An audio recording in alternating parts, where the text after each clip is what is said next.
किया सामान लिया मुसाफिर, सफर तेरा है बईद। किया सामान लिया मुसाफिर, सफर तेरा है बईद। रंज की दरिया में कश्ती, मौज तोफा है मजीद। बलगल उला बिकमालिही, कशफत दुजा बिजमालिही। हसनत जमीउ खिसालिही, सल्लु अलैहि व आलिही। अल्हम्दुलिल्लाह। मुअज़्ज़ज़ मुहतरम प्रिय मुसल्लियान किराम, মহান রব্বুল ইজ্জত ওয়াল জালাল আল্লাহ সুবহানাহু ওয়া তাআলা এর দরবারে আলিশানে লক্ষ কোটি কালিমাত শুকর ও সুজুদ, যিনি আমাদেরকে দুনিয়াবি ব্যস্ততা থেকে মুক্ত করে আজকের পবিত্র এই জুমার দিনে সালাতুল জুমআ আদায় করার লক্ষ্যে আমাদেরকে পৃথিবীর সর্বশ্রেষ্ঠ সর্বোৎকৃষ্ট জায়গা আল্লাহর ঘর মসজিদে আসার বসার তৌফিক দান করেছেন। এজন্য সকলে দিল থেকে কালিমাত শুকর আদায় করি আলহামদুলিল্লাহ। আমরা আজকে আলোচনা করব ইনশাআল্লাহ বর্তমান সমসাময়িক একটা বিষয়টা হচ্ছে আমরা বর্তমানে যেই মাসে অবস্থান করছি সেটা হচ্ছে 2024 সালের ডিসেম্বর মাস। 2024 সালের ডিসেম্বরের আজকেই সর্বশেষ জুমআ। একটি বছর আমাদের থেকে বিদায় নেওয়ার দ্বারপ্রান্তে উপনীত। এই বছরের শেষে আমাদের দেশে এবং বিশ্বের বিভিন্ন দেশে অমুসলিমদের, খ্রিস্টানদের কিছু কৃষ্টি কালচার পালন করে। এমনকি আমাদের মুসলিম পরিবারের সন্তানেরাও জেনে না জেনে অনেকেই সেই ভয়াবহ জীবন বিধ্বংসী অপরাধের সাথে, কবিরা গুনাহের সাথে জড়িয়ে যায়। বিষয়টার নাম হচ্ছে 31st নাইট ডে উদযাপন। আমাদের দেশে, মুসলিম প্রধান দেশ, শুধু আমাদের দেশেই না অন্যান্য দেশেও এই বিষয়ে আমাদের ইমানদার মুসলমান যারা সচেতন তাদেরকে কিছু জানানো প্রয়োজন। তো আমাদের আজকের আলোচ্য বিষয় হচ্ছে 31st নাইট এবং এ ব্যাপারে ইসলামের বক্তব্য কি, এ সংক্রান্ত বিষয়ে কিছু কথা বলার নিয়ত করেছি। আল্লাহ সুবহানাহু ওয়া তাআলা আমাদের সকলের জন্য উপকারী হয় এমন কথা যেন জবান থেকে বের করে দেন। সকলেই পড়েন আমিন। এবং আমাদেরকেও যেন এই ভয়াবহ সমাজের কালো ছুবল থেকে বের হয়ে প্রকৃত ইসলামকে অনুসরণ করে জীবনযাপন করার তৌফিক আল্লাহ তাআলা দান করেন। সকলে পড়েন আমিন। সম্মানিত হাজিরিন, বর্তমানে আমরা একটি বছরের একেবারেই শেষ প্রান্তে অবস্থান করছি। আর মাত্র 3 দিন অথবা 4 দিন পরেই আমাদের থেকে 2024 সাল চিরদিনের জন্য বিদায় নিয়ে চলে যাবে।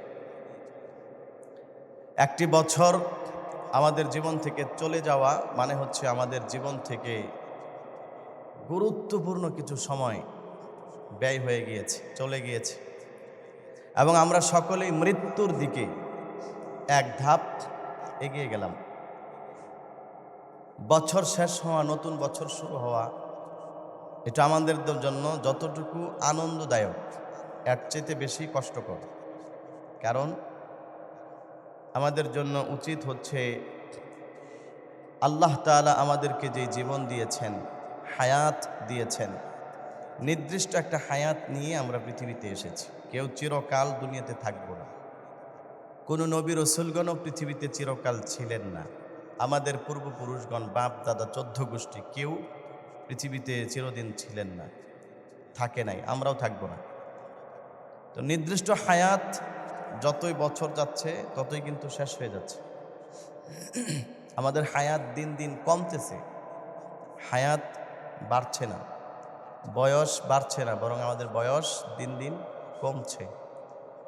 তো এই যে নতুন বর্ষ শুরু হবে, নববর্ষ, এই নববর্ষ আনন্দ উদযাপন করার চাইতে বেশি কান্নাকাটি করা এবং দুঃখ এবং আল্লাহ তাআলার কাছে নিজের জীবনের জন্য ক্ষমা চাওয়াটা এটা আরো বেশি জরুরি। আমাদের জন্য উচিত আল্লাহর দেওয়া হায়াতকে আমরা কতটুকু আল্লাহর পথে ব্যয় করেছি জানি না, নাফরমানিতে কতটুকু ব্যয় হয়েছে জানি না। ভালো মন্দ জীবন যেভাবেই কাটুক না কেন, জীবন কিন্তু 1 বছর জীবন থেকে কিন্তু অলরেডি চলে গিয়েছে এবং সেটার পরিপূর্ণ হিসাব আল্লাহ তাআলার সামনে কিয়ামতের দিন দিতে হবে। শুধু এতটুকু শেষ নয়, এই জীবনের হিসাব দেওয়া ছাড়া কিয়ামতের দিন কোনো মানুষ আল্লাহ তাআলার সামনে থেকে এক চুল পরিমাণ লড়তে পারবে না। হাদিসের মধ্যে আছে, قال النبي صلى الله عليه وسلم لا تزول قدم ابن آدم حتى يسأل عن خمس। আল্লাহর নবী বিশ্ব নবী মুহাম্মদুর রাসূলুল্লাহ সাল্লাল্লাহু আলাইহি ওয়াসাল্লাম হাদিসের মধ্যে ইরশাদ করেন, ও পৃথিবীর মানুষেরা শোনো, কিয়ামতের দিন আল্লাহ রাব্বুল আলামিনের সামনে তোমাদের সবাইকেই দাঁড়াতে হবে। আল্লাহর সামনে দাঁড়ানোর পরে 5টা প্রশ্নের উত্তর দেওয়া ছাড়া কোনো মানুষ এক চুল পরিমাণ সামনের দিকে আগাতে পারবে না, এক চুল পরিমাণ নাড়াচাড়া করতে পারবেন না, এক চুল পরিমাণ এদিক সেদিক তিনি হতে পারবেন না। এই 5টা প্রশ্ন মানুষের জীবনে খুবই গুরুত্বপূর্ণ। এর মধ্যে একটা প্রশ্ন হবে আন উমরিহি ফিমা আফনাহু। আল্লাহ জিজ্ঞেস করবেন, বান্দা আমি তোমাকে জীবন দিয়েছিলাম, আমার পক্ষ থেকে তোমাকে যে হায়াত দিয়েছিলাম, বান্দারে আজকে আমার সামনে তুমি হিসাব দাও, ফিমা আফনাহু, আমার দেওয়া সেই হায়াতটাকে তুমি কোন কাজে ব্যয় করে এসেছ? আমার দেওয়া হায়াত কোন কাজে ব্যয় করা হয়েছে, এটার হিসাব পুঙ্খানুপুঙ্খানুভাবে আল্লাহর সামনে দিতে হবে। নবীজি বলছেন, লা তাজুলু কদামা ইবনি আদম, বনি আদমের এক চুল পরিমাণ পা সামনের দিকে নড়বে না, এই 5 প্রশ্নের উত্তর দেওয়া ছাড়া। এর মধ্যে 1 নম্বর প্রশ্ন হচ্ছে এটা, বলো তুমি তোমার জীবনকে কোন কাজে ব্যয় করেছো। তার মানে আমাদের জীবনের যে অংশ হায়াত গুরুত্বপূর্ণ, এটার হিসাব আল্লাহর কাছে দিতে হবে। কেউ বাঁচতে পারবো না হিসাব দেওয়া ছাড়া। এখন আমাদের জন্য করণীয় কি? আমাদের জন্য করণীয় হচ্ছে আল্লাহর সামনে যেহেতু আমাদের হিসাব দিতে হবে, আমাদের সকলের জীবন থেকে একটা বছর চলে যাওয়া মানে হায়াতের গুরুত্বপূর্ণ কিছু অংশ চলে গিয়েছে। এখন যেটা বিষয় আমাদের আমল করার সেটা হচ্ছে হিসাব মিলানো, যে আমি আমার এই আল্লাহর দেওয়া হায়াতের, আমার জীবনের চলে যাওয়া সময়টুকুর কতটুকু আল্লাহর কাজে ব্যয় করেছি এবং কতটুকু আল্লাহ তাআলার হুকুম মতে কাটাতে পেরেছি এবং আল্লাহ তাআলার নাফরমানি কি পরিমাণ আমার দ্বারা হয়েছে। এটার হিসাব মিলানোর সময় হচ্ছে বছরের শেষ। ব্যবসায়ীরা বছরের শেষ হলে খাতা কলম নিয়ে তার দোকানের বাকি ইত্যাদি আয় ব্যয় এগুলো হিসাব করে, বাৎসরিক হিসাব বের করার জন্য। কি বলেন, করে কি করে না? আমাদের জন্য উচিত হচ্ছে আমাদের জীবনের হিসাব বের করা। আপনি বিগত 360 দিনে, 365 দিনে কত ওয়াক্ত নামাজ পড়ছেন, বা পড়লেও কত ওয়াক্ত জামাতের সাথে পড়ছেন? এই বিগত 365 দিনে আপনার দ্বারা কি পরিমাণ নাফরমানি হয়েছে, কি পরিমাণ গুনাহ আপনি করেছেন, সেটার জবাব আপনি আল্লাহর কাছে দিতে পারবেন কি না, এই হিসাবগুলো বসে বসে করা এটা আমাদের জন্য জরুরি। কারণ হচ্ছে একজন মানুষ যদি তার নিজের জীবনের হিসাব নিজে নিজে করতে পারে, তখন সেই মানুষটা আল্লাহ তাআলার কাছে কিয়ামতের দিন নাজাত পেয়ে যাবে ইনশাআল্লাহ। সুবহানাল্লাহ বলেন।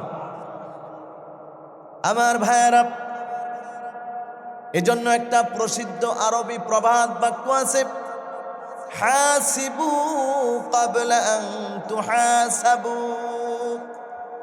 ও পৃথিবীর মানুষেরা, আল্লাহ রাব্বুল আলামিন তোমার হিসাব নেবেন, এটা তো চরম সত্য কথা। আল্লাহর সামনে হিসাব দেওয়া ছাড়া কেউ বাঁচতে পারবে না, চলতে পারবে না, যেতে পারবে না। সুতরাং বুদ্ধিমানের কাজ হচ্ছে আল্লাহ তাআলার কাছে হিসাব দেওয়ার আগে তুমি তোমার নিজের হিসাবটা নিজে আগে করে নাও। নিজে যদি নিজের হিসাব আগে করে নিতে পারো, নিজেই যদি নিজের জীবনের হিসাব যদি তুমি প্লাস মাইনাস করে মিলাতে পারো, তাহলে আল্লাহর সামনে জবাব দেওয়া তোমার জন্য সহজ হবে। আর যদি কোনো মানুষ নিজের হিসাব নিজের কাছেই যদি মিলাতে না পারে, নিজের কাছেই যদি হিসাব মিলাতে গিয়ে অপরাধী মনে হয়, নিজের কাছেই যদি মনে হয় আমি তো হিসাব মিলাতে পারছি না, আমি তো এই ভুলগুলো করে ফেলেছি, কি জবাব দিব, তাহলে কোরআন এবং হাদিস বলে আপনি 100% নিশ্চিত থাকেন আল্লাহর সামনে আপনি নাজাত পাওয়ার কোনো পথ সামনে খোলা নাই। নিজের কাছে নিজের হিসাবে যদি মিলাইতে না পারি, আল্লাহ তাআলা যিনি মালিকুল মুলুক, সমস্ত বাদশাহের বাদশাহ, তার সামনে দাঁড়িয়ে কথা বলার মতো শক্তি যোগ্যতা পৃথিবীর কোনো মানুষের নেই। সেই জায়গায় আল্লাহ যখন জিজ্ঞেস করবেন তুমি তোমার জীবনটার হিসাব দাও, 2024 সালের জানুয়ারি থেকে ডিসেম্বরের 31 তারিখ পর্যন্ত আমার বিধান যেগুলো ছিল কতটুকু মেনেছ হিসাব দাও, আর কতটুকু ছেড়ে দিয়েছ হিসাব দাও। কেন ছেড়েছ উপযুক্ত কারণ দর্শাও। বলেন, আমাদের কারো মুক্তি পাওয়ার মতো কোনো পথ সামনে খোলা থাকবে? কারো পথ খোলা থাকবে না। বুখারী শরীফের হাদিসের মধ্যে আছে, নবী করিম সাল্লাল্লাহু আলাইহি ওয়াসাল্লাম বলেন, মান নুকিশাল হিসাবা ফাকাদ হালাকা। আল্লাহ রাব্বুল আলামিন যার ব্যাপারে কিয়ামতের দিন হিসাব চাইবেন, ওই ব্যক্তিটা নিশ্চিত ধ্বংস হয়ে গেল। যার কাছে আল্লাহ বলবেন তুমি তোমার জীবনের হিসাব দিয়া তারপরে তুমি জান্নাতের দিকে যাইবা, হিসাব যার কাছে আল্লাহ চেয়ে ফেলবেন, অনিশ্চিত ধ্বংস। কারণ আল্লাহর সামনে হিসাব দেওয়ার মতো ক্ষমতা পৃথিবীর কোনো বাবার বেটার নেই, কেউ দিতে পারবে না। এজন্য আল্লাহ রাসূল সাল্লাল্লাহু আলাইহি ওয়াসাল্লাম সব সময় দোয়া করতেন প্রত্যেক নামাজের পরে, আল্লাহুম্মা হাসিবনি হিসাবান ইয়াসীরা। হে আল্লাহ, কিয়ামতের দিন আপনি আমার সহজ হিসাব নিয়েন। এখন এখানে প্রশ্ন হতে পারে যে আল্লাহ তাআলা হিসাব যাকে চাইবেন সে নিশ্চিত ধ্বংস, নবীজি হাদিসে বলছেন। আবার নবীজি নিজেই দোয়া করতেন আল্লাহ আপনি সহজ হিসাব নিয়েন। তাহলে হিসাব তো হিসাবই, সহজ হোক আর কঠিন হোক, হিসাব তো হিসাবই। হিসাব নিলেই যদি ধ্বংস হয়ে যায়, জবাব দেওয়ার মতো কোনো পথ না থাকে, তাহলে সহজ হিসাব নিলেও তো ধ্বংস হতেই হবে। তখন সেখানে বাঁচবো কিভাবে? মুহাদ্দিসিনে কেরামি হাদিসের ব্যাখ্যা লিখেছেন, সহজ হিসাবের অর্থ হচ্ছে আল্লাহ তাআলা মানুষ থেকে হিসাব দেবেন, পদ্ধতি হবে দুইটা। একটা হচ্ছে আল্লাহ রাব্বুল আলামিন কড়াগন্ডা একদম পই পই করে হিসাব নেবেন, যে বান্দা আমি তোমাকে যে হায়াত দিয়েছিলাম সেই হায়াতের হিসাব আমার সামনে পেশ করো। বান্দাকে যখন হিসাব দেওয়া হবে, কথার কথা 2024 সালের হিসাবটা দাও, সেখানে যখন দেখা হবে তার 20 ওয়াক্ত নামাজ একেবারেই কাজা হয়ে গিয়েছে, পড়তেই পারে না। আল্লাহ যখন জিজ্ঞেস করবেন কেন কাজা হয়েছিল, কারণ দর্শাও, এই প্রশ্ন যদি করে ফেলে, পৃথিবীর কোনো বাবার বেটার ক্ষমতা নাই আল্লাহ তাআলার সামনে দাঁড়ায় বলবে যে এই কারণে আমার নামাজ কাজা হয়েছিল। বাঁচার কোনো পথ নেই। এটা হলো কঠিন হিসাব। আমরা দুনিয়াতেও তো দেখি, কেউ যদি কাউকে নিয়ত করে যে না তাকে আমি বিষয়টা একটু ভালো করে বোঝাপড়া করে ছাড়ব, দুনিয়াতেই তো একজন আরেকজনের কাছে হিসাব দিয়ে কুল পায় না। কি বলেন, ঠিক কিনা? আরেকটা হচ্ছে সহজ হিসাব, যেটা নবীজি দোয়া করতেন, হিসাবান ইয়াসীরা, আল্লাহ আপনি আমাকে সহজ হিসাব নিয়েন। এটার অর্থ হচ্ছে আল্লাহ রাব্বুল আলামিন কিয়ামতের দিন মানুষের সামনে মানুষের অপরাধগুলো তুলে ধরবেন, ভুল ত্রুটিগুলো তুলে ধরবেন, ডাক দিবেন, হ্যাঁ অমুকের ছেলে অমুক। আল্লাহ তাআলা ধমকের সুরে বলবেন, দেখো তোমার হায়াতের মধ্যে কি পরিমাণ নাফরমানি আছে। দেখো 2024 সালে তুমি জানুয়ারি থেকে নিয়ে ডিসেম্বর পর্যন্ত কি পরিমাণ নাফরমানি করেছো। এই নাফরমানিগুলো তুমি করছো, এগুলো যে করলা, এই কাজগুলো তুমি কেন করছো? জিজ্ঞেস করার পরে আল্লাহ তাআলা নিজেই বলবেন, ঠিক আছে যাও, আমার দয়া এবং রহমতে আমি আল্লাহ তোমার হিসাবকে সহজ করে দিলাম, তোমার এই ভুল ত্রুটিগুলো আমি আল্লাহ মাফ করে দিলাম। এটা হবে সহজ হিসাব। আমল নামা দেখাবে সবাইকে, দেখানো ছাড়া কেউ থাকবে না। তবে কারো ব্যাপারে আল্লাহ বলবেন, ঠিক আছে যাও, তোমাকে মাফ করে দিলাম। এটা হলো সহজ হিসাব। আমাদের দেশেও মাঝে মধ্যে দেখবেন বিচার আচার হয়, দরবার হয়, সালিশ হয়, সেখানেও এই দুই ধরনেরই হয়। একটা হচ্ছে কঠিনভাবে ধরে, কঠিনভাবে যদি কোনো বিচারক ধরে ফেলে যে তুমি এটা কেন করছো, ছোট্ট একটা জিনিস মনে করে, একজন মুরব্বীর সাথে বেয়াদবি করছে, তেমন বেশি কিছু করেনি, সেটাও যদি ভালো করে ধরে যে তুমি এটা কেন করছো, জবাব দিয়া তারপর এখান থেকে যেতে হবে, এইভাবে যদি ধরে ফেলে তখন তার বাঁচার মতো কোনো পথ থাকে না, শাস্তি তাকে পেতেই হয়। আর যদি বলে যে তুমি এই কাজগুলো করো নাই, এই ভুলগুলো তুমি করো নাই, তো সে স্বীকার করে নেবে, জি করেছি, কেন করলাম, এগুলো তো ঠিক হয় নাই, তবে আজকের মতো ক্ষমা করে দিলাম, সামনে যেন না হয়, তোমার সেই ভুলগুলোকে আমি মাফ করে দিয়েছি। এইভাবে যখন বলে তখন এটা হচ্ছে সহজ হিসাব। নবীজি বলেন কিয়ামতের দিন মানুষের সহজ হিসাব হবে এইভাবে। আল্লাহ তাআলা আমলনামা দেখাবেন, দেখো তোমার নামাজ কত পরিমাণ কাজা হয়েছে, কি পরিমাণ দুর্নীতি তুমি করছো, তবে আমার দয়া হচ্ছে তোমার অমুক কারণে আমি তোমাকে সব গুনাহ মাফ করে দিলাম। সুবহানাল্লাহ। আল্লাহ তাআলা আমাদেরকে যেন সহজ হিসাব নিয়ে মাফ করে দেন, সকলে পড়ি আমিন। আমার ভাইয়েরা, এই জন্য জীবনের হিসাব নিজেরটা নিজেই মিলাইতে হবে। নিজের হিসাব নিজের সাথে মিলানোর জন্য কিভাবে মিলাবেন, কেমনে নিজের হিসাব নিজেরটা মিলাবেন, বিভিন্ন তাসাউফের কিতাবের মধ্যে লেখা হয়েছে, মানুষ তুমি মৃত্যুর আগেই তুমি একটু কল্পনা করে নিজের মধ্যে তুমি মরে যাও, মরার পরে আল্লাহর সামনে দাঁড়িয়ে তোমাকে হিসাব দেওয়া লাগবে। বিষয়টা তুমি মৃত্যু হওয়ার আগেই নিজে নিজে মরে যাও, বাস্তবে মরা না, নিজে নিজে মরে যাও, যেটাকে তাসাউফের পরিভাষায় বলা হয় মুতু ক্বাবলা আন তামুতু, তুমি মরার আগেই মরে যাও। তুমি মরে গিয়ে নিজের হিসাবটা যদি মিলাতে পারো, তাহলে আশা করা যায় কিয়ামতের দিন আল্লাহ রাব্বুল আলামিনের কাছে নাজাত পেয়ে তুমি জান্নাতীদের কাতারে উঠে যাবে। এজন্য নিজেকে মরার আগেই মরার অবস্থা তৈরি করে হিসাব করা লাগবে। কিতাবের মধ্যে একটা চমৎকার ঘটনা পড়েছি, আপনাদেরকে শোনাই, শিক্ষণীয় ঘটনা। এক লোক একটা পাখি পালে, আমরা যেরকম শখ করে পাখি পালি, বাসায় পিঞ্জরার ভিতরে পাখি রাখি, খাঁচার ভিতরে পাখি রাখি, এক লোক একটা টিয়া পাখি পালতেছেন। এখন টিয়া পাখি সাধারণত জঙ্গলে, মাঠে ঘাটে বিভিন্ন জায়গায় ঘুরতে থাকে, কিন্তু যেই পাখিটা এই ছোট্ট একটা পিঞ্জরার ভিতরে বন্দি আছে, সে কিন্তু ঘুরতে পারতেছে না। এখন হঠাৎ করে একদিন মালিক তাকে পিঞ্জরার ভিতরে নিয়ে এক জায়গায় ঘুরতে গেছে। পাহাড়ের কাছে এই পিঞ্জরার ভিতরে বন্দি, খাঁচার ভিতরে বন্দি পাখিটাকে রেখে মালিক কোনো এক কাজে গেছেন। এই সময় এই পাখিটার কাছে আরো অনেকগুলো পাখি আসছে, যারা খুব সুন্দরভাবে উড়াউড়ি করতেছে, ঘুরতেছে স্বাধীনভাবে। এই পাখিটাকে দেখে বলতেছে, কি ব্যাপার, তুমি তো আমাদের মতোই পাখি, কিন্তু তুমি খাঁচার ভিতরে বন্দি কেন? তো সে বলতেছে যে আমি খাঁচার ভিতরে বন্দি কারণ হচ্ছে আমার মালিক আমাকে বন্দি করে রেখেছে, সে আমাকে লালন পালন করে। তো তাকে তারা বুঝাইতেছে যে তুমি তো স্বাধীন জীবন থেকে গিয়ে পরাধীনতার ভিতরে পড়েছো, এখান থেকে মুক্ত বাতাসে তোমাকে আসা দরকার।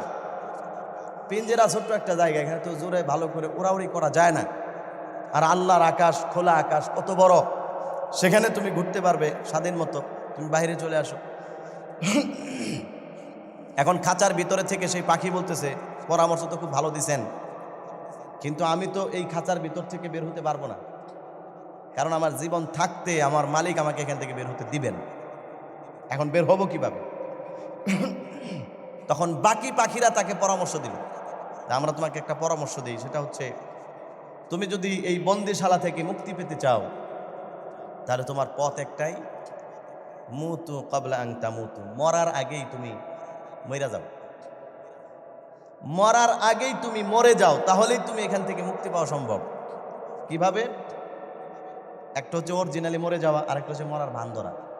তুমি মরার ভান ধরে সোজা পড়ে থাকবা, মালিক তোমাকে যতই গুতাগাতি দেখ না কেন তুমি কখনোই জীবিত আছো এরকম বুঝাইবা না, নিশ্চিত মারা গেছো তুমি, এটা তোমার মালিককে বুঝাইতে হবে। লাভ লাভ পরে বলবো ইনশাআল্লাহ। তো সেই পাখি বলল ঠিক আছে আমি এটাই করব। সে পাখিও খুব সুন্দর মৃত্যুর অভিনয় করলো, মরার আগে সে মরে গেছে, এখনো কিন্তু তার মরণ হয় নাই, মৃত্যুর ভান ধরে শুয়ে রয়েছে। মালিক আইসা তারে কত উঠানোর চেষ্টা করতেছে, উঠে না, পাখি মারা গেছে। শেষ পর্যন্ত চিন্তা করলো যেহেতু মারা গেছে, এই মরা জিনিস যদি এখন আমি আমার বাড়িতে রাখি, খাঁচার ভিতরে রাখি, তাহলে তো আরো দুর্গন্ধ ছড়াবে, বরং এটাকে বাইরে বের করে ফালাইয়া দিই। তখন আস্তে করে শিকলটা খুলে এই পিঞ্জরার মুখ খুলে ওই পাখিটাকে ফিক্কা দিয়া দূরে পাহাড়ের কাছে ফালাইয়া দিছে, কারণ মরা জিনিস কেউ তার বাড়িতে রাখে না। যখন পাখিটাকে ফালাইয়া দিলেন, সাথে সাথে পাখি, আসলে তো সে মরে নাই, মরার ভাব ধরছে, সে এখন পরিপূর্ণ সুস্থ হয়ে একদম জীবিত, যেটা আর কি, ওই জীবিত হয়ে সে তার মালিককে বলতেছে টাটা গুড বাই, আপনার সাথে আমার আর কখনো দেখা হবে না। কোরাল দিয়ে সে এখন বাকি পাখিদের সাথে তার মুক্ত জীবনে চলে গেল, স্বাধীনভাবে এখন সে উড়াউড়ি করতেছে। এই যে সুযোগটা এখন সে পাইল, বাকি পাখিরা বলতেছে এই সুযোগটা পাওয়ার পিছনে একমাত্র কারণ তুমি মরার আগেই মরে গিয়েছো, এই জন্য তুমি বেঁচে গিয়েছো।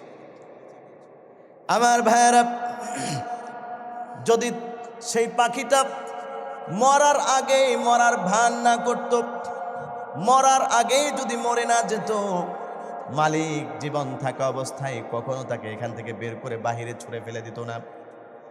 আল্লাহ রাব্বুল আলামিন ঠিক তেমনি ভাবে মানুষদেরকে বলেন, মানুষেরা, ও পৃথিবীর মানুষেরা, মরার আগেই মরে যাও, তোমার তো মরণ হবে নিশ্চিত, তাতে কোনো সন্দেহ নাই, কিন্তু ওই মরণ হয়ে গেলে তুমি তোমার নিজেকে শুধরানোর মতো সুযোগ পাবে না। ওই মরণ হওয়ার পরে নিজের মধ্যে পরিবর্তন করার মতো সুযোগ পাবে না। তখন ডাইরেক্ট আল্লাহর সামনে দাঁড়ায় যেতে হবে, হিসাব দিতে হবে। বান্দারে, তখন তো তুমি হিসাব দিতে পারবা না, আর যদি হিসাব দিতে না পারো, চিরস্থায়ীভাবে তোমার জন্য জাহান্নামের ফয়সালা হবে, ওইটাও তুমি সহ্য করতে পারবা না। সুতরাং মুক্তি যদি পেতে চাও, পথ হচ্ছে একটা, মুতু ক্বাবলা আন তামুতু, আল্লাহর পক্ষ থেকে অরিজিনাল আজরাইল এসে তোমাকে মৃত্যু দেওয়ার আগে নিজেই তুমি মরে যাও, তাহলেই তোমার জীবনের হিসাব সহজ হয়ে যাবে। বলুন সুবহানাল্লাহ। মৃত্যুর আগে যদি নিজের মৃত্যুর হিসাবটা এভাবে করে ফেলতে পারি, তাহলে আমাদের জন্য আল্লাহর সামনে হিসাব দেওয়াটা একেবারেই সহজ হয়ে যাবে। কিভাবে করবেন?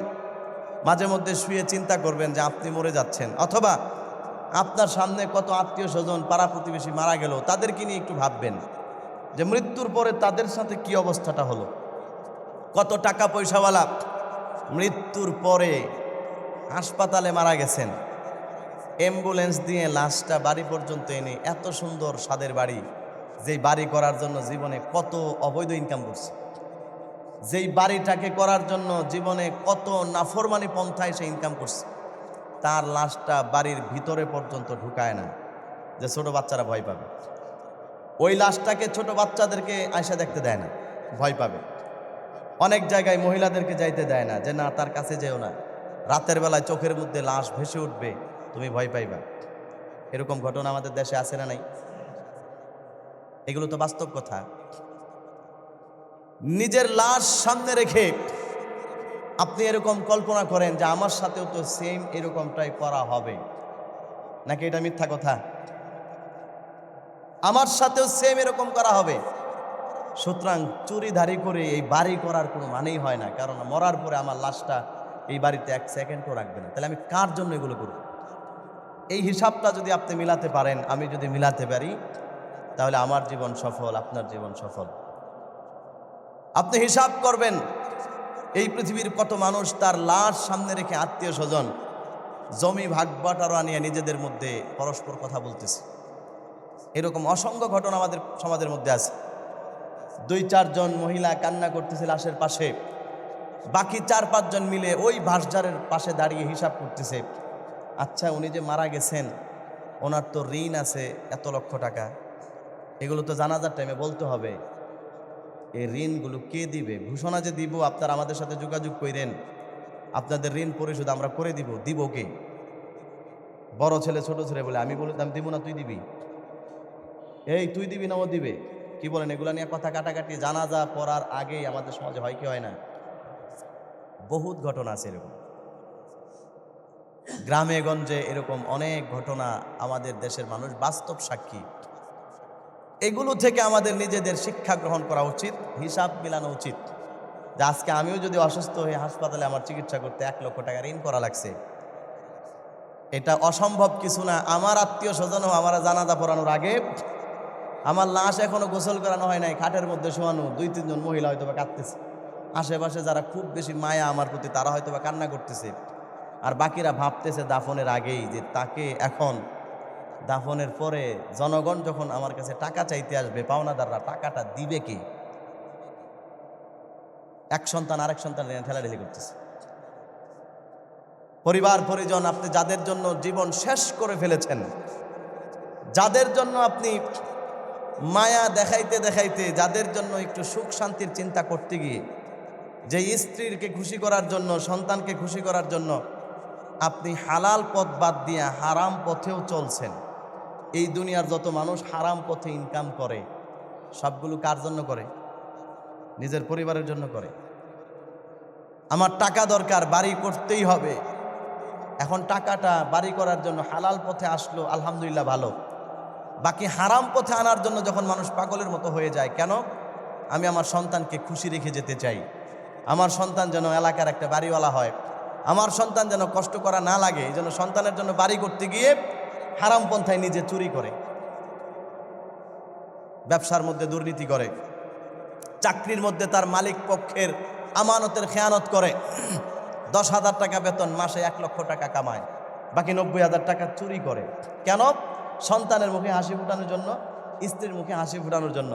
আপনি একটু কল্পনা করে চিন্তা করে দেখেন, মরার পরে তারাই আপনাকে লাথি দিয়া ফালাইয়া তারপরে তারা জান্নাতে চলে যাবে যদি আমল ভালো হয়। আপনার হিসাব আপনাকে দিতে হবে। আমার যদি একটা বাড়ি থাকে, আমার বাবারটা পাইছি, কথার কথা, আমার বাবার বাড়ি যদি অবৈধ পন্থায়, আমার বাবার সম্পদ যদি অবৈধ পন্থায় উপার্জিত হয়ে থাকে, হিসাব কিন্তু আমার বাবার দিতে হবে, আমি না। কথা বুঝতেছেন? কারণ ইনকাম সোর্স ছিল আমার বাবার, আমার না। আমি আমার বাবারটা বৈধ পন্থায় ওয়ারিস পাইছি, এটা কোরআনের বিধান। আমার বাবা মারা যাওয়ার পরে সেটার ওয়ারিস এখন আমি, ব্যাস আমার জন্য আমারটা হালাল। এখন বাপে চুরি করে আনছে না ডাকাতি করে আনছে, হিসাব দিব বাপে, আমার কি? এইরকম অসংখ্য মানুষ গায়েব যান, কিয়ামতের দিন আল্লাহ তাআলার আদালতে আটকায়া যাবে শুধুমাত্র তার ফ্যামিলি আর সন্তানকে খুশি করতে গিয়ে এই অবৈধ পথে চলার কারণে। আমার ভাইয়ারা, এই জন্য আল্লাহ রাব্বুল আলামিন মানুষকে বারবার এই কথাগুলো বলছেন, তোমরা মরার আগেই নিজেকে মরে গিয়েছো এটা কল্পনা করো, মরার আগেই নিজের হিসাব নিজেরটা নিজে নিয়ে নাও, যে আল্লাহর সামনে তো তুমি ঠিকই আটকে যাবে, তোমার সন্তান তোমার পরিচয় দিবে না। আমার ভাইয়ারা, রাব্বুল আলামিন বলেন, ইয়াউমা ইয়াফিরুল মারউ মিন আখিহি ওয়া উম্মিহি ওয়া আবিহি ওয়া সাহিবাতিহি ওয়া বানিহি লিকুল্লি ইমরিইম মিনহুম ইয়াউমাইযিন শা'নুন ইউগনি। আল্লাহ রাব্বুল আলামিন বলেন, পৃথিবীর মানুষেরা, কিয়ামতের দিন এমন ভয়াবহ একটা দিন হবে, ওই হিসাবের দিনটা এমন একটা ভয়াবহ দিন হবে, যেই দিন মা তার সন্তান থেকে পলায়ন করবে, সন্তান তার মা থেকে পলায়ন করবে, বাবা তার সন্তান থেকে পলায়ন করবে, সন্তান তার বাবাকে দেখে পালায়ন করবে। এই পৃথিবীর লক্ষ কোটি সন্তান তার বাবাকে দেখার পরে দূর দিকে উল্টা দিকে হাঁটতে থাকবে, কারণ মনের মধ্যে ভয় হয়, না জানি আমার বাবা আজকে আমার কাছে একটা নেকি চেয়ে ফেলে কিনা, আমি তো আমার বাবাকে নেকি দিয়ে সহযোগিতা করতে পারবো না। এই জায়গার মধ্যে কেউ কারো নয়, সবাই শুধু নিজেরটা। আল্লাহ বলেন লিকুল্লি ইমরিইম মিনহুম ইয়াউমাইযিন শা'নুন ইউগনি, প্রত্যেকটা মানুষ শুধু সেই দিন নিজেকে নিয়ে ব্যস্ত থাকবে, কেউ কারো খবর নিবে না, কেউ কারোটা হিসাব দেবে না। ওয়ালা তাজিরু ওয়াজিরাতুন বিজরা উখরা, আল্লাহ বলেন কিয়ামতের দিন আল্লাহ তাআলার সামনে একজন আরেকজনের বোঝা কখনো বহন করবে না। আমার পাপের শাস্তি আমার সন্তান নিবে না, আমার হিসাব আমার সন্তান দিবে না, আমার হিসাব আমার স্ত্রী দিবে না, আমার হিসাব আমার মা বাবা কেউ দিবে না, নিজেরটা নিজেই হিসাব দিতে হবে। এই যে একটা মানুষের মধ্যে চিন্তা, এই চিন্তাটাকেই বলা হয়ে থাকে পরকালের চিন্তা। আর এই চিন্তাটা মানুষের মধ্যে আসলেই তখন সেই মানুষটা মরার আগেই মরে যায়, তখন সেই মানুষটা আল্লাহর সামনে হিসাব দেওয়ার আগেই নিজের হিসাব কষতে গিয়ে যখন দেখে নিজে হিসাব মিলাতে পারে না, তখন তো তার বছরের শেষে 31st নাইটের দিন হ্যাপি নিউ ইয়ার বলে সে চিৎকার করবে, লাফালাফি করবে তো দূরের কথা, বরং তার তো কান্না করতে করতে নিজের চোখের পানি দিয়ে বুক ভিজায় ফেলার কথা যে আমি বিগত এই 1 বছরে কি করলাম। আজকে 2024 সাল শেষ হয়ে গেল, আল্লাহ রাব্বুল আলামিন যে আমাকে 24 সাল আমাকে অত্যন্ত গুরুত্বপূর্ণ নিয়ামত 1 বছর হায়াত দিয়েছিলেন, 25 সাল তো আমি পেতেও পারি নাও পেতে পারি, বলা তো যায় না। এমনকি এই যে এখন আনন্দে যৌবনের গরমে আনন্দে লাফালাফি করতেছি, ফজরের সময় তো আমার দুনিয়ার আমার এই হায়াতের বাতিটা নিভে যেতেই পারে। আল্লাহ তাআলার সামনে যখন দাঁড়াবো কি হিসাব আমি দিব? আল্লাহ তাআলার সামনে যখন দাঁড়াবো, আল্লাহ যদি জিজ্ঞেস করেন কেন এরকমটা করেছিলে, কেন আমার হুকুমগুলো মানলে না, কি হিসাব আল্লাহ তাআলার সামনে দিব, কি জবাব আল্লাহ তাআলার সামনে দিব? এই চিন্তাটা আমাদের বছর শেষে বেশি থেকে বেশি করা দরকার। এখন আমরা আমাদের সমাজে দেখি, আমাদের যুবক সমাজ, নারী এবং পুরুষ, ছেলে মেয়ে উভয়ে 31st নাইট উদযাপনে ব্যস্ত হয়ে যায়। তারা সেখানে ফটকা ফুটিয়ে, বাজি ফুটিয়ে, বোমা ফুটিয়ে, এক তো হচ্ছে মানুষকে পেরেশানি করে, হয়রানি করে, এই সমাজের কত অসুস্থ মানুষকে কষ্ট তারা দেয়, কত অসুস্থ মানুষের বদদুয়ার শিকার তারা হয়। আমাদের দেশে বাংলাদেশেই এরকম বহুত ঘটনা ঘটেছে। অনেক ছোট বাচ্চা, অনেক হার্টের রোগী এই চিৎকার চেঁচামেচি আর এদের এইরকম জোরে জোরে বোমা ফুটানোর আওয়াজে মারা গিয়েছেন। হাসপাতালে অসুস্থ রোগীদের অসুস্থতার পরিমাণ আরও বেড়ে গিয়েছে। এমনকি এই নববর্ষ উদযাপনকে কেন্দ্র করে যেই ফানুস জ্বালানো হয়, সেই ফানুসের আগুন লেগে বাংলাদেশে এমনও ঘটনা ঘটেছে, অনেক বড় বড় বিল্ডিং, মার্কেট আগুন লেগে পুড়ে কোটি কোটি টাকার ক্ষয়ক্ষতি হয়েছে। গত বছরের ঘটনা আমাদের বাংলাদেশে, আপনারা নেটে সার্চ করে দেখেন, পত্রিকায় দেখেন, এই নববর্ষকে উদযাপন করতে গিয়ে আমাদের দেশের অতি আবেগী ছেলে মেয়েরা এই ফানুসের মধ্যে আগুন লাগায় ছেড়ে দিচ্ছে।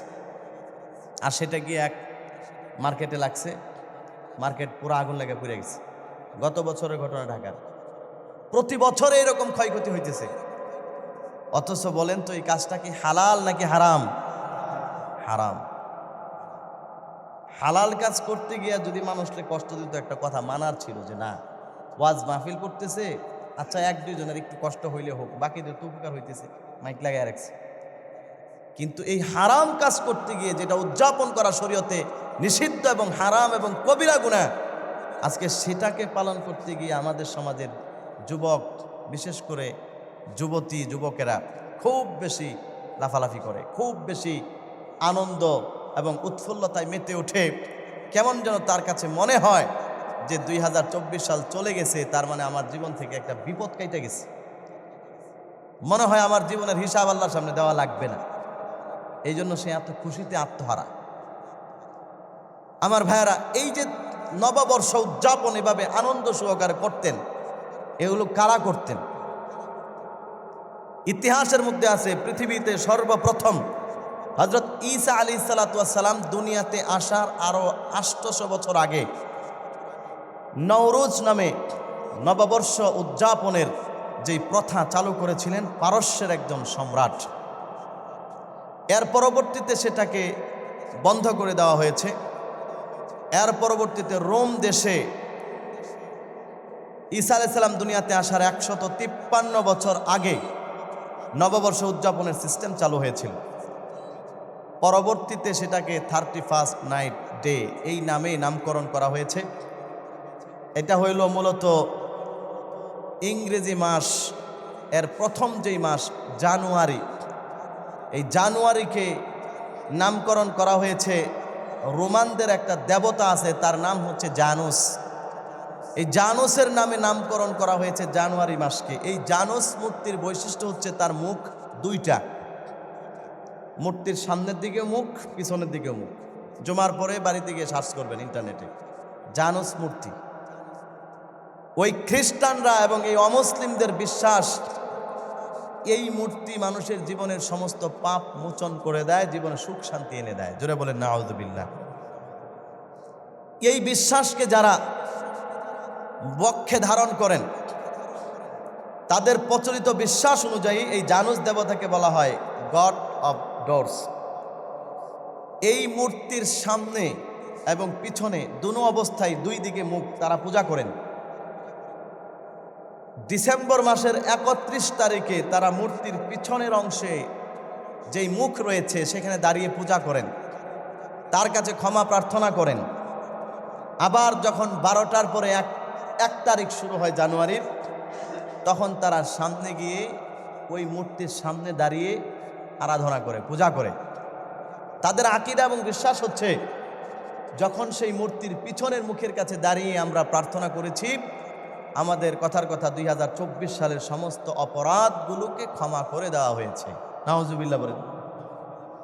আবার যখন 1 তারিখ শুরু হলো রাত 12টায়, সেটা সামনে গিয়ে কিছুক্ষণ পূজা করলাম, তার মানে 2025 সালেও জীবনের যত ভালো কল্যাণ সব এই মূর্তি আমাদেরকে দান করবেন। জোরে বলুন নাউজুবিল্লাহ।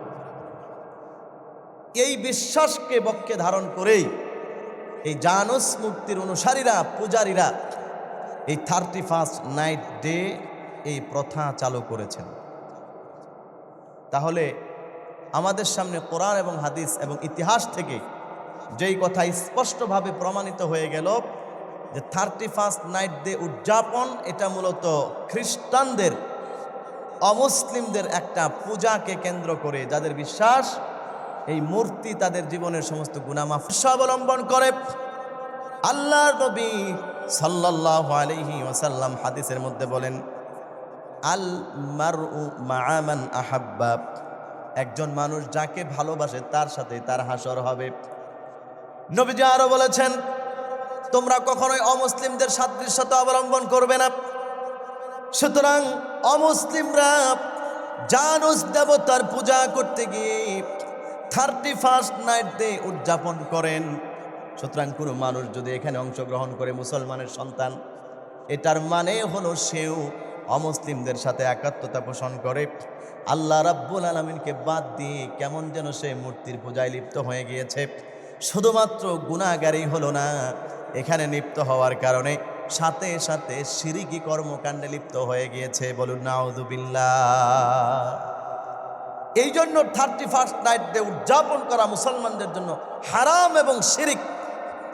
শুধুমাত্রই কবিরা গুনাহ নয়, বরং সবচাইতে ভয়াবহ কবিরা গুনাহ যেটা, ইন্নাল্লাহা লা ইয়াগফিরু আন ইউশরাকা বিহি, আল্লাহ তাআলা তার সাথে শিরিক করলে সেটাকে কখনোই তিনি ক্ষমা করেন না। শিরিকের গুনাহ কখনোই ক্ষমা হয় না। তাহলে যারা 31st নাইট ডে উদযাপনে লিপ্ত হয় তারা মূলত সরাসরি শিরিকের মধ্যে লিপ্ত হয়ে যায়। নাউজুবিল্লাহ বলেন। আর এটা অমুসলিমদের কাজ। আর এ ব্যাপারে হযরত উমর রাদিয়াল্লাহু তাআলা বলেছেন, লা তাদখুলু আলাল মুশরিকিনা ফি কানাইসিহিম ইয়াওমা ঈদিহিম ফাইন্না সাখতাতা তানজিলু আলাইহিম উমর রাদিয়াল্লাহু তাআলা আনহু বলেন, পৃথিবীর মানুষেরা অমুসলিমদের কোনো অনুষ্ঠানে, অমুসলিমদের কোনো আনন্দ উৎসবে তোমরা কখনোই সেখানে প্রবেশ করবে না, কখনোই সেখানে তোমরা যাবে না, কারণ সেই জায়গার মধ্যে সরাসরি আল্লাহ তাআলার গজব এবং আল্লাহ তাআলার লানত বর্ষণ হইতে থাকে। জোরে বলুন নাউযুবিল্লাহ। তাহলে 31st নাইট ডে উদযাপন এটা অমুসলিমদের, খ্রিস্টানদের একটা পূজাকে কেন্দ্র করে হয়। সুতরাং এখানে মুসলমানের সন্তানেরা অংশগ্রহণ করা তার মানে আল্লাহ তাআলার অভিশাপ এবং লানতের শিকার হয়ে যাওয়া। আর কোনো মানুষ যদি আল্লাহর অভিশাপের শিকার হয়ে যায় তাহলে তার জীবনে সব শেষ। আল্লাহ তাআলার অভিশাপের শিকার হয়েছেন একজন, আজও পর্যন্ত ক্ষমা পায় নাই, কিয়ামত পর্যন্ত পাবে না। সকলে জানেন, নাম হচ্ছে শয়তান। আল্লাহ তাআলা তার উপর রাগ হয়ে, ক্ষুব্ধ হয়ে আল্লাহ তাআলা বলেছিলেন, আদমকে যখন তুমি সেজদা করো নাই, আজকে থেকে তুমি আমার পক্ষ থেকে লানত প্রাপ্ত, অভিশপ্ত। আমি তোমাকে অভিশাপ দিলাম, লানত করলাম। আল্লাহ লানতের শিকার হয়েছেন। কিয়ামত পর্যন্ত শয়তান ক্ষমা পাবে? শয়তানের কোনো ক্ষমা নেই। তাহলে আমরা যদি এরকম কোনো কাজ করি যেই কাজের কারণে আল্লাহ তাআলা লানত করেছেন যে এই কাজ যারা করবে তাদের উপর আমি আল্লাহর লানত, তাহলে চিন্তা করেন শয়তানের মধ্যে আর এই কাজ যে করবে এই দুইজনের মধ্যে পার্থক্যটা কোথায়? কোনো পার্থক্য নেই।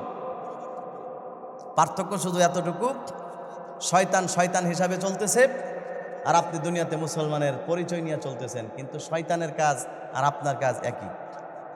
শুধু একই কাজ না, শয়তানের জায়গা আপনার জায়গা একই জায়গা। শয়তানও জাহান্নামী, আপনিও জাহান্নামী। শয়তানও মাফ পাবে না, আপনিও মাফ পাবেন না। পার্থক্য একটাই, শয়তানেরটা সবাই বুঝে ফেলেছে, আপনারটা কেউ বুঝতেছে না। শয়তানকে সবাই শয়তান হিসেবে চিনে, আপনারা কেউ শয়তান হিসেবে চিনে না। শয়তানরা সবাই জানে শয়তান, আর আপনারা জানে মানুষ। এই কয়েকটা পার্থক্য আছে, এছাড়া আর কোনো পার্থক্য নেই। বাকি সব এক কথায় শয়তানের চামচা বা শয়তানের চালাবেলা বলা চলে। এই জন্য আমার ভাইয়েরা, সময় শেষ, আলোচনা আর দীর্ঘায়িত করব না। আমি আপনাদের কাছে অনুরোধ রাখতে চাই, 31শে ডিসেম্বর সম্ভবত আগামী মঙ্গলবার, এটাকে কেন্দ্র করে যেন আমাদের সমাজের মধ্যে কোনো রকম পাপাচার, গুনাহ না হয়। আমাদের দেশের বিভিন্ন গার্মেন্টস ফ্যাক্টরিগুলো ওই দিন বন্ধ থাকবে। আপনারা এখানে যারা আছেন অধিকাংশই শ্রমিক। আমি সবসময় আপনাদের প্রশংসা করি, আপনাদের সবসময় ভালো বলি যে এটা অত্যন্ত ভালো একটা বিষয় যে আপনারা কষ্ট করে ইনকাম করে হালাল পন্থায় চলেন। আপনাদের জীবনে গুনাহ কম হয়, কারণ সারাদিন কাজে ব্যস্ত থাকেন, হালাল ইনকাম করতেছেন। এখানে গুনার কিছু নাই, চুরি বাটপারি না, হালাল ইনকাম, সেটাও সওয়াবের অংশ। প্রতিটা মুহূর্ত আল্লাহ তাআলা সৎকার সওয়াব দিবেন। শুধুমাত্র আপনি টাইম মতো নামাজটা পড়লেই আশা করা যায় জান্নাতে যাওয়ার পথে আর কোনো বাধা থাকবে না। আল্লাহর হুকুম, নামাজটা শুধু পড়লেই হবে। যদি কারো জাকাত ফরজ হয়, বছরে একবার জাকাত দিবেন। যদি হজ ফরজ হয়, জীবনে একবার করবেন। কিন্তু এছাড়া সাধারণ যত শ্রমিক আছেন, অধিকাংশ মানুষের মানে একদম সহজভাবেই ইসলামের পথে চলা সহজ, আমার কাছে যতটুকু মনে হয়। শুধু একটু নিজে সেফলি চলে আল্লাহর হুকুমটা মানলেই হবে। আর আমার কাছে মনে হয় যে আপনাদের জীবনে ইসলামের মৌলিক 5 বিধানের মধ্যে সবচেয়ে বেশি যেটা আসে সবার জীবনে, সেটা হচ্ছে নামাজ। এছাড়া বেশি কিছু আর খুব আসে না। আর বাকিগুলো গান শোনা থেকে বিরত থাকবেন, কারো হক মারবেন না। আর আপনাদের মতো মানুষ এগুলো করেও না, কারো হক সাধারণত মারেও না। আমি বহুত দেখছি দোকানদারের 200 টাকা কোনো কারণে বাকি। আমার কাছে এরকম অনেক লোকে মাসআলা জিজ্ঞেস করছেন যে আগে এক এলাকায় ভাড়া থাকতাম, 500 টাকা দোকানে বাকি ছিল, কোনো কারণে চলে আসছি, এখন তো মনে হইতেছে ভুল করছি, কি করা যায়?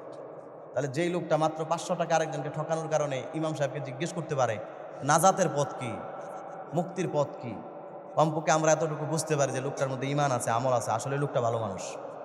কারণ আমাদের সমাজে তো এমনও মানুষ আছে 1000 কোটি টাকা মাইরা দিয়া তারপরে গর্ব করে কিছুই করি নাই, চুরির এখনো কিছুই করি নাই, এরকম গর্ব করে, এরকম নাফরমানও তো আছে।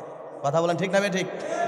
তাহলে সেই তুলনায় যাদের মধ্যে 2-4-500 টাকা মানুষের হক নষ্ট করলে অনুশোচনা আসে, আশা করা যায় এই লোকগুলোকে আল্লাহ তাআলা আটকায় রাখবেন না, এই লোকগুলোকে আল্লাহ তাআলা জাহান্নামে দিবেন না, মাফ করবেন ইনশাআল্লাহ।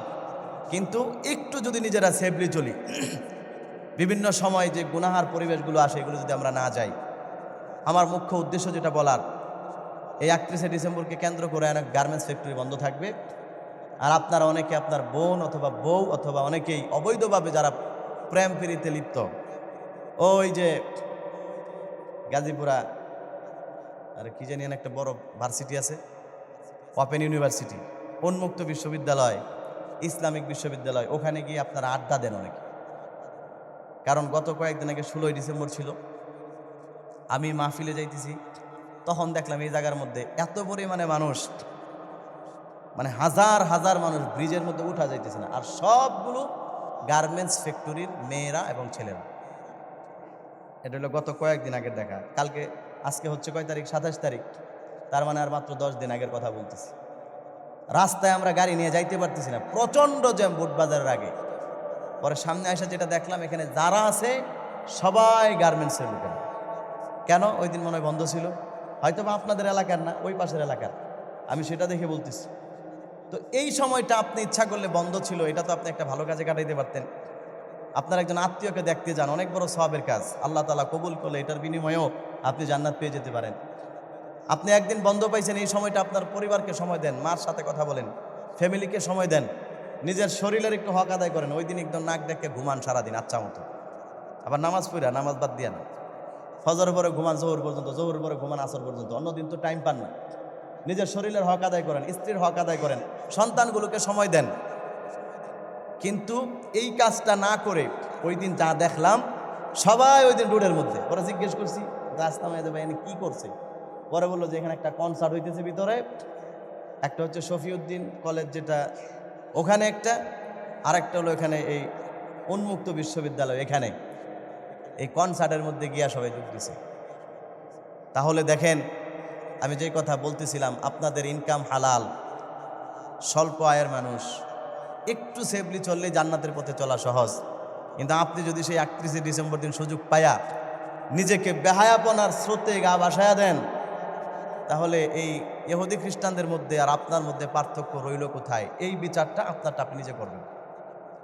আমার প্রিয় মুসল্লি ভাইয়েরা, আমি আপনাদেরকে অনেক ভালোবাসি, আপনাদের মহব্বত, আমি নিজেও আবেগ আপ্লুত, আপনাদের জন্য দোয়া করি। আপনাদের কাছে অনুরোধ থাকবে, কমপক্ষে আজকে যারা এখানে আলোচনা শুনছেন, মাইকের আওয়াজ উপরে যতদূর যাচ্ছে যারা শুনছেন, আমরা এতটুকু ওয়াদা করতে পারি না ইনশাআল্লাহ যে 2024 সালের এই 31শে ডিসেম্বর 31st নাইটদের মতো হারাম কাজের উদযাপনে আমরা কেউ অংশগ্রহণ করব না। কারা কারা রাজি আছেন হাত তুলে দেখান। পিছনে অনেকেই উঠায় নাই, তারা যাইব না। আল্লাহ কবুল করুক, করেন আমিন। এটা আপনাদের কাছে আমার করজোরে অনুরোধ রইল, আপনারা কেউ গুনাহে লিপ্ত হবেন না। ওই 31শে ডিসেম্বরের দিন ভালো শাড়ি পরাইয়া আপনার বউরে বেপরদাভাবে সাজায়া, মেকআপ টেকআপ লাগায়া, লিপস্টিক লাগায়া রাস্তার মধ্যে নিয়ে বের হবেন না, ঘুরবেন না। আপনি বউরে নিয়ে ঘুরবেন, অন্যদিন ঘুরেন, যেদিন মানুষ বেশি ঘুরতে সেদিন ঘুরবেন কেন? সবার মাঝখানে গিয়া তো আপনার বউরে এইভাবে বেপরদাভাবে দেখানোর কোনো দরকার নেই। বউকে নিয়ে ঘোরা এটা জায়েজ, হালাল, ভালো কাজ, কিন্তু সবাই যেদিন যায় ওই দিন না। আমাদেরও বউ আছে, আমরা তো ঘুরতে যাই মাঝে মধ্যে, তবে যেই দিন কেউ না যায় নিরিবিলি, ওই দিন আমরা ঘুরতে যাই। আপনারাও সেদিন যাবেন ইনশাআল্লাহ। ওই 31শে ডিসেম্বরের দিন হারাম কোনো কাজে অংশগ্রহণ করবেন না। বিশেষ করে বাজি ফুটায়া, ফটকা ফুটায়া, ফানুস জ্বালায়া এলাকার মানুষের বদদোয়া নিবেন না, এলাকার মানুষকে কষ্ট দিবেন না। আল্লাহ তাআলা সবাইকে আমল করার তৌফিক দান করুক, করেন আমিন। এলাকার মধ্যে কোনো ড্যাক্স বাজাবেন না।